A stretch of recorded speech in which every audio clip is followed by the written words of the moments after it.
What's up guys, I'm just a gamer and I'm back with another review, this time for Prince of Persia The Lost Crown.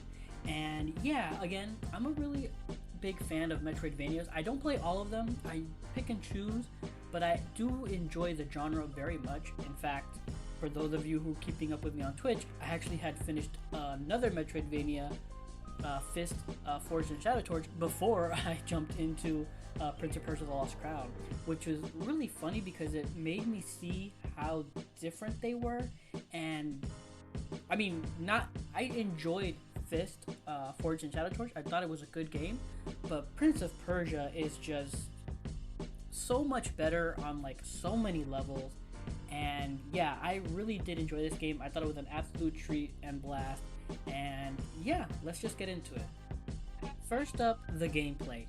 I have to say, this is one of the most, I guess, satisfying Metroidvanias to play, just because I don't like not just the combat, but also the traversal and all the different abilities you get and gain through the game. It's just, it all feels so good. And to break things down a bit better, combat wise, I was blown away by how deep the combat is, because again, I had just finished playing Fist, Forged in Shadow Torch. In that game, the combat was very satisfying as well and very complex, whereas you have 3 different weapons to have that, I want to say, combinations, or like the different abilities you can use. But Prince of Persia, all you really have is your sword and your bow. That's it. And just within these 2 weapons, there is so much you can do with them. I mean, there's combos and abilities that just feed into them so well. There's just, you don't need any other weapons throughout the game. It's just fantastic. And obviously, if you've watched my playthrough at all, you'll know that I sucked at the combat. Like, I kept messing up trying to do like air combos and stuff like that. And I've already seen online, on YouTube or wherever, the combos that people are turning out with all the abilities, like with the shadow clone ability, some of the abilities that you get from the from the amulets, with the chakram, like blowing it up in the air to like continue an air combo. Like, it's just crazy insane, and it feels fantastic. And one of my biggest criticisms with Fist was the parry, how long it took to get it, and also the fact that it's like third strike parries where you have to lean the stick towards the enemy. Prince of Persia: The Lost Crown has a parry, and it's on a button, which made it so much easier for me to get parries off when I was able to do it. Don't get me wrong, I still sucked at the timing and I still got hit a lot, but I still felt like I got way more parries off in Lost Crown than I did in Forged in Shadow Torch, just hands down. And it just felt fantastic. And not to mention the wonderful, awesome parry kill animation. Like, when you get a parry, you get like a really nice solid hit on them, which pretty much ends up with a kill, and it just felt so satisfying. And it does feel satisfying, especially when you get them off on bosses, which, oh man, so good. The bosses here were a real joy, except for one, or no, I would say, yeah, only really one really annoyed me. For those of you who have been watching my playthrough, you know which one I'm talking about. And it's just, but all the other bosses were really good, really fantastic. And even though I lost, I knew what I was doing wrong. There were a couple of hitboxes here and there that I was a bit skeptical on for a few of them, but overall, I thought the combat in this game was just downright fantastic. The bosses were really good. The abilities, just being able to how you use them to traverse and in combat as well, was just such a fantastic combination. And then jumping off that, the platforming. Platforming has always been a really big staple of not just Metroidvanias, but Prince of Persia as well. And they did not disappoint here. There are some platforming puzzles here that really left me scratching my head. And I know people have already seen online that, you know, there are much harder platforming games like Celeste, hands down. But for me, who sucks at platforming, this game was challenging enough. to where like I got frustrated a few times. Like, it's just, they had me scratching my head and wanting me to pull out my hair a few times, but still, it felt good. All the platforming felt great. I never felt like, oh, the hit, like, you know, I should have been able to grab that or this. Like, everything felt like, yes, I was a little short there. No, I didn't get that right. No, I need to use this combination of moves here better. I always felt like I could get through it, and when I didn't, I knew it was my fault because I messed something up. But yeah, like, I felt like this was just honestly a fantastic gameplay wise. It just felt so good in every aspect, combat and platform, just fantastic. Jumping onto the story, I'm actually a very big fan of the 2000s Prince of Persia trilogy, Sands of Time, Warrior Within, Two Thrones. I actually love that trilogy, one of my favorite trilogies, really. And the story was actually pretty good. I actually enjoyed them. The story in this game is actually, I will say off the bat, it's good, but at the same time, like, I just made me think of anime. This was a very anime, like, kind of narrative. I don't know if I'm making sense when I say that, but like, there's just like these power-up sequence, even like the art style kind of lends to it. It's just very anime. That's all, like, I don't know how else to explain it. And there were a few story beats here and there that I saw. I mean, I'm pretty sure anybody can see coming a mile away, and I guessed a few things here and there that I obviously got correct. But like, it was still fun. It's still like, the story still had like this sense to it that like, it never felt cheesy, or it never felt too cliched. I really did enjoy the story, and just like the whole anime aspect of it. I mean, we honestly, I don't want to get into spoilers, but like, again, it just goes so hard with like this like anime vibe, where like people are screaming and powering up and shooting Kamehameha blast. It gets crazy, but it is a joy.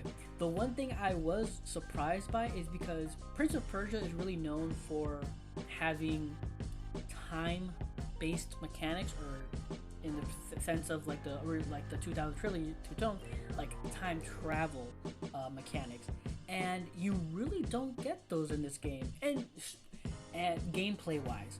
But there actually is a lot of it in the story, so much so that it sometimes gets a little confusing, and like some things I feel like aren't properly explained.